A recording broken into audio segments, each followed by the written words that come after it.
সবাইকে শুভ বিকেল। আজকে সন্ধ্যাবেলার দিকে আমি সন্ধ্যার ঠিক আগে আগে বিকালবেলায় আমি একটু হরিরামপুরে যাচ্ছিলাম বাজার করতে, কারণ আমার মা আর বাবা এসছে আর তারা আমাকে ডেকে পাঠিয়েছে, কারণ আমার হরিরামপুরে হচ্ছে আমার বাবার বাড়ি। তো এখন তারা মানে থাকে না, এখানে বুনিয়াদপুরে থাকে। তো যাই হোক, আমি চলে গিয়েছিলাম, কারণ আমি এই শ্রাবণ মাসটা নিরামিষ খাই। তাই আমার বাবা মায়ের ইচ্ছে যে কিছু সবজি আমাকে দেবে, তাই জন্যে আমি সবজি আনতে গেছিলাম। হয়তো তোমরা বলবে যে সবজির জন্য এবার বাবা মাকে দিতে হবে, কিন্তু বাবা মায়ের ইচ্ছে যে তার মেয়ে অসুস্থ হয়ে যাবে, বাবা মায়ের মন বুঝতেই তো পারছো। তারা ভাবে যে মেয়ে বুঝি একটু নতুনত্ব সবজি হলে ভালো মতো খেতে পারবে, সেই জন্যে ওরা খুব চিন্তা করে আমাকে নিয়ে, তাই জন্য একটু সবজি বাজার করে দিয়েছিল।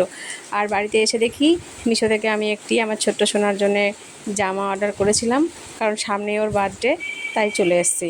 আর দারুণ কোয়ালিটিও এসছে, খুব সুন্দর জামাটা, কালারটাও খুব সুন্দর। আর আমি যা কিছু পরি বেশিরভাগই জিনিসই আমার সব মিশো থেকে অর্ডার করা। যে চুড়িদারটি আমি পরে আছি সেটাও কিন্তু মিশোরই, 3 ভাগ জিনিসই।